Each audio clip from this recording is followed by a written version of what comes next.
teachers, when did karmic justice finally come to that one troublesome student? I had a student that was a real twerp. Always doing things he was not supposed to and purposely causing conflict with other students. He was a daily headache. One day in class he stole a candied pepper from one of the Hispanic students and ate it. It was a very hot pepper, not sure of the type. At first I didn't notice cause he is a sneaky kid. He started to sweat and his sweat turned to tears. "I need to go to the bathroom," he cried. My mouth. My mouth. I went to investigate and found out what happened. The karma payback plan was now collecting. And I refused to let him go get a drink and continued with the math instruction in hopes of teaching him a lesson. For the next few minutes he pleaded with me to go to the nurse with tears running down his face. I said I do not negotiate with thieves. He started running around in circles. It wasn't until he started sobbing and crying out "I just want my mom" that I finally felt bad and said, "If I take you to the nurse, are you ever going to act out in class again?" He promised that he wouldn't. And he never did. The tears and sobbing in front of his peers broke his ego and he was a stellar student for the rest of the school year. I teach middle school. I teach kindergarten. And I had a terrible child in my class last year.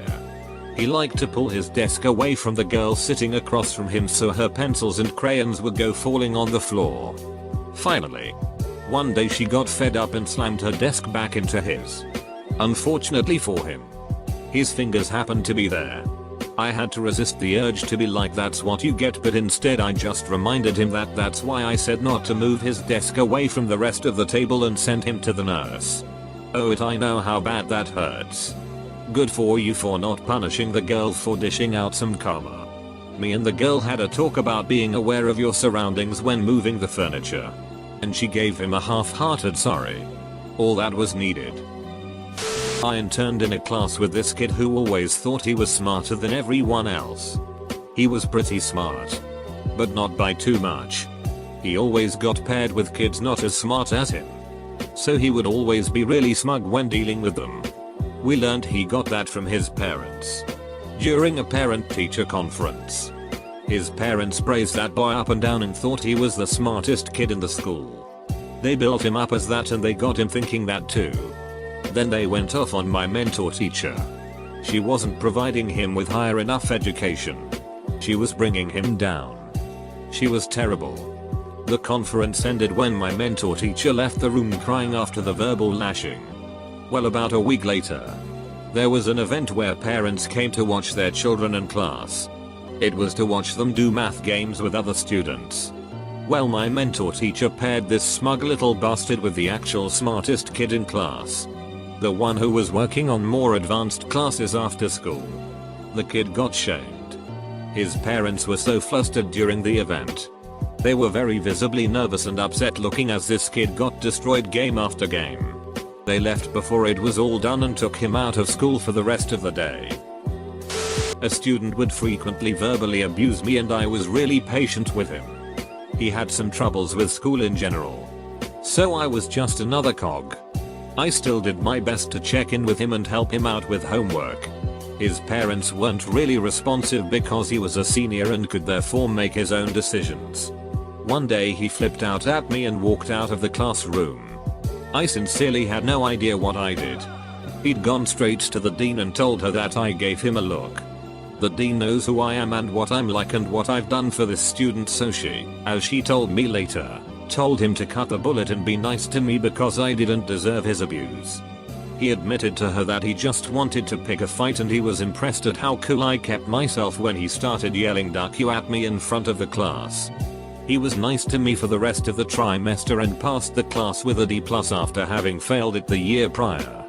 I was happy to see him at graduation. I guess my best revenge for this student's abuse was getting him to become a bit more grown up and civil. He deserved it. I was in pre-K in the early 80s at a private Catholic school. This one kid, Amy, would always bite the other kids. I don't remember exactly how it went down, but I guess one day I came home crying or had a really bad bite mark or something and my mom was pissed. She took me straight to the superintendent, not the principal, and showed her what happened.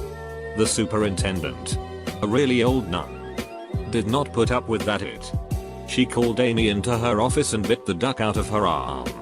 Amy started crying, but she never bit anyone again. Old nuns in the 80s were hardcore. Note, I am not saying what happened was right. Just that it happened. I teach college students to be teachers. My first year doing this, I had a student who was always late. Turned in the bare minimum of work. Always had excuses. I told him he had to improve because if he did this on the job, he'd get fired. He kept coasting and the other profs let him get by. First teaching job, he got fired. I laughed in the privacy of my office, and I'm not sorry.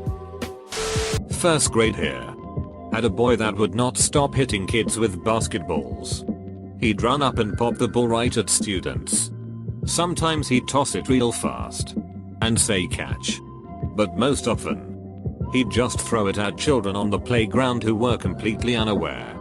This kid seemed like he was trying to knock other children down. He'd laugh his ass off if he saw someone stumble or fall after they were hit by his basketball. After talking with his parents, we told them we'd be taking the gonads away from him until after spring break to see if his behavior improved. As promised, he was allowed to play basketball again after break, but we warned he'd better behave. It didn't take even 5 minutes before he stalked and shot that Spalding special at this poor little girl, knocking her down. She cried and pointed at him, mulch dangling from her hair. "He's mean, Mrs. Misty." I agreed and told her he'd have the basket gonads taken away for the rest of the school year.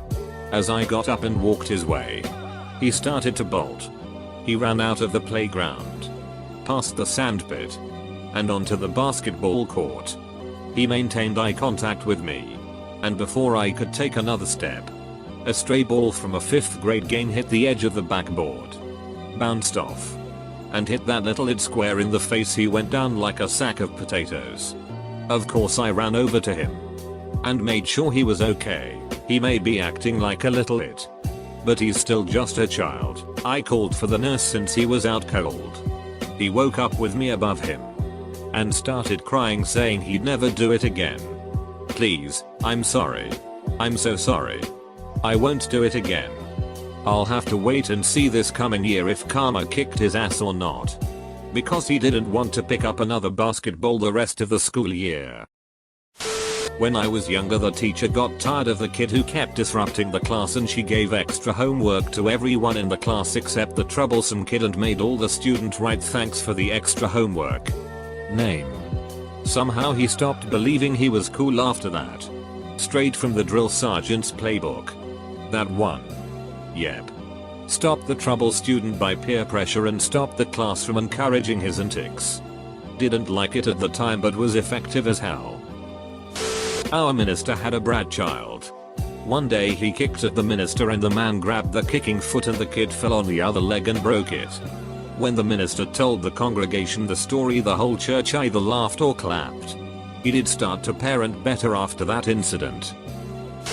I was a camp counselor, and there was this kid who was so annoying and always tried to borrow money from other campers and not give it back. Eventually, none of the campers wanted to play with him, including his only friend at camp. They came to me and I had to tell him why his friend didn't want to play with him anymore. I encouraged him to stop scheming. He didn't learn. But I think social exclusion is enough of a punishment for him. Last year had a 7-year-old in my class who was just a pain. He's the only child I've ever taught who I've actually disliked. He would throw things around the classroom, pinch other children, stab them with pencils. He was rude to everyone and would always blame it on someone else. Talking to his parents wouldn't help because they believed everything he said, even over adults who had actually witnessed him doing it. They would give excuses and say that other children were blaming him or that he was being picked on. There was nothing wrong with this child other than he had been brought up with no consequences in his life. Anyway, one break time he was harassing another child and I guess they just had enough, and this usually mild-mannered child just punched him in the stomach, causing the horrible child to wet himself. when following the indecent up all of the other children who witnessed it, around 5 or 6, completely closed ranks and denied that it ever happened. I can't usually condone when children hit back, it causes so many other problems, but you better believe all the adults that have had to deal with this child were rooting for the hitter. If you want more of the best Reddit videos from this side of the universe, please subscribe.